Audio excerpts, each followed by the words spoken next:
The new Sequoia TRD PRO is basically a giant Land Cruiser. I'll include a link to the Toyota and Murray's website in the description down below. They're providing us with a Sequoia. Also include a link to my car buying guide. Let's get into it.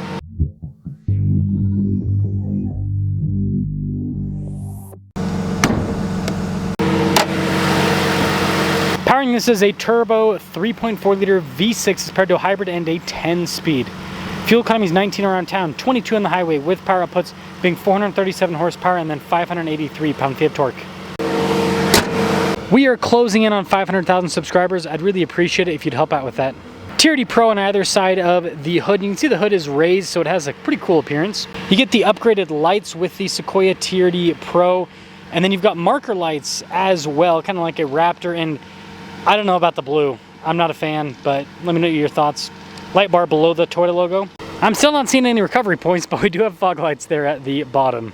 Tire and wheel setup is 285 by 65 by 18.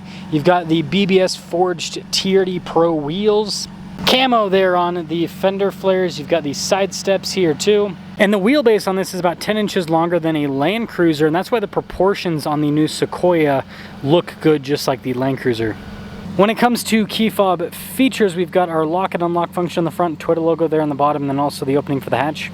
And I just realized I didn't talk about the Fox shocks. This has Fox shocks. Now before you pop into the hatch, just press that button and that'll let you open up the window. So it's just manual, unlike the previous gen that was auto. Below that, you can open up the entire hatch. Now with the third row, you can raise and lower it via the buttons, and third row passengers do get a USB port back there. They also get their own sunshades in the rear cup holders too. But yes, this still has the third row sitting on the battery, so you still have this whole shelf situation set up where you've got these multiple slots to make it so it's a flat load floor. Time will tell if they ever are able to kind of get over this whole design hump. See what I did there? Love the taillights with the Sequoia. They do have a sequential kind of function to them. And then the exhaust, I mean, you guys can hear. It's a little bit beefier than the regular V6 with the TRD exhaust. Finally, you'll note this has the factory roof rack. That'll cap things off for the exterior.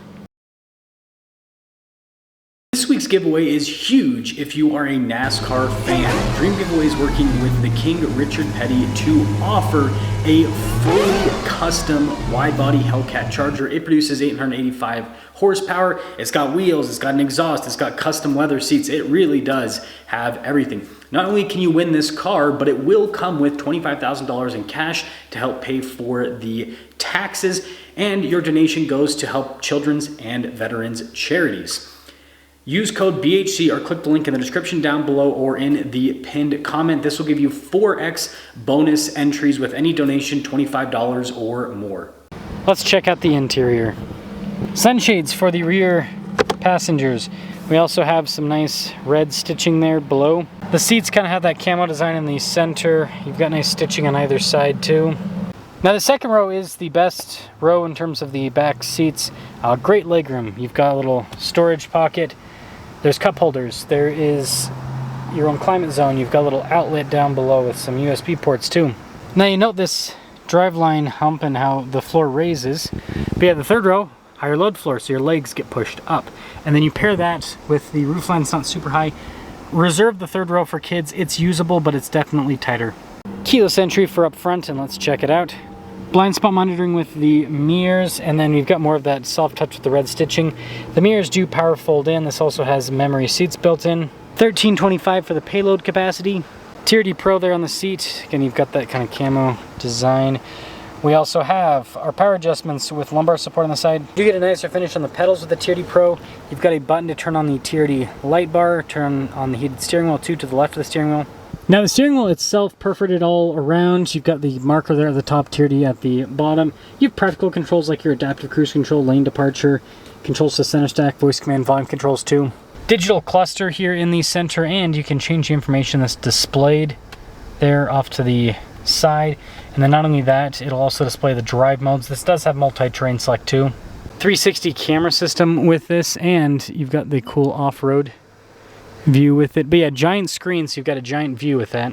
As for the rest of the infotainment system, it's pretty quick to respond, and again, the screen is massive, so it's easy to read.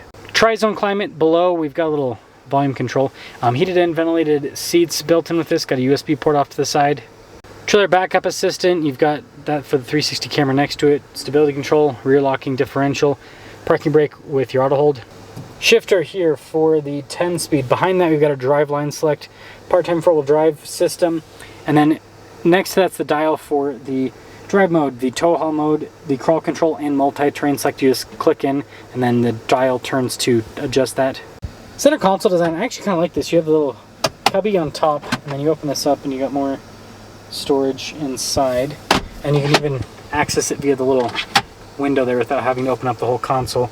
And then Heritage Toyota logo on the dash. Camera rear view mirror, and then we've got these controls here for the panoramic sunroof. So it looks like stuff like the roof rack and everything is now standard equipment, but yeah, Heritage Toyota overlays, $285 to get blue letters. $84,645. Let's cap things off with the Sequoia TRD Pro. Sequoia TRD Pro. So my wife and I had a second gen Sequoia TRD Pro, loved it. We obviously sold it to fund the LX long-term series on the channel, but if a day comes where we need to have another big 3-row SUV for some reason, this and the new Armada Pro 4X are kind of at the top of my list. I like how they actually have like real off-road chops. You know, you look at what the Americans offer with like the Expedition and, you know, the Tahoe, and they've got off-road versions, but they're just kind of wimpy off-road versions. Whereas this, it's kind of its own special thing. Like I said, it's like a giant Land Cruiser, and same thing with the Armada Pro 4X. I'd love to compare them side by side. That'd be a fun video to do. Hopefully I can get that done down the road. But yeah, the engine, tons of torque, tons and tons of torque. And it all happens low down, because that hybrid system, instant torque, 0 RPMs. Very impressive. It's so smooth. That's the other thing that I love about this, is you just have this nice smooth torque delivery. And this does not have insulated glass or anything like that, but it's still pretty quiet in here. And you know, this is a truck at the end of the day. It's got a solid rear axle, body and frame, so it does drive a bit more truck-like. And that is one downside with this over the previous gen. The previous gen had independent suspension all around, so it was a bit more comfortable in on-road, I would say. Now this is going to be more capable off-road. You can see a little bit of comfort. And that's one benefit of the Armada that competes against this, is the Armada has independent suspension all around, so it's got kind of better on-road handling and comfort, and it has air suspension at that, so you got some adjustability. But this suspension system going to be a little bit more simplistic, so reliability long term is probably going to be better. Probably, can't guarantee, right? Don't know until you know, and then you know. But yeah, this thing's a dream to drive. It's rugged but comfortable. The seats are actually pretty good. They're a bit firmer, but it's a solid setup overall. And this is a capable vehicle. Now, the ground clearance on this is not crazy. That is something that is another modification that's kind of almost a must-have on the Sequoia. You just got to do bigger tires to get a bit more clearance. Then you're going to lose some of your fuel economy. And this doesn't have like a crazy big tank. I think it's like 23, 24 gallons. So there is kind of a concession to make there with fuel range and everything, at least potentially. But what do you guys think about the TRD Pro Sequoia? Like I said, I'll try to get a comparison with this against the Armada Pro 4X at some point. Can't promise when that's going to happen. Both of them are actually hard vehicles to get a hold of, especially same time, same place. But you know, always working to do something like that. But let me know which one you guys find more appealing. I think they're both appealing in different ways. I do think the Armada has slightly better packaging overall, but you know, it's kind of unknown in terms of the long-term reliability on that one. With the new, I mean, the engine's kind of like a modified GTR engine, so it's like, it's supposed to be good, but actually I think this was down here. But will it actually be good? You know, I think it's a little bit too soon to tell at this point.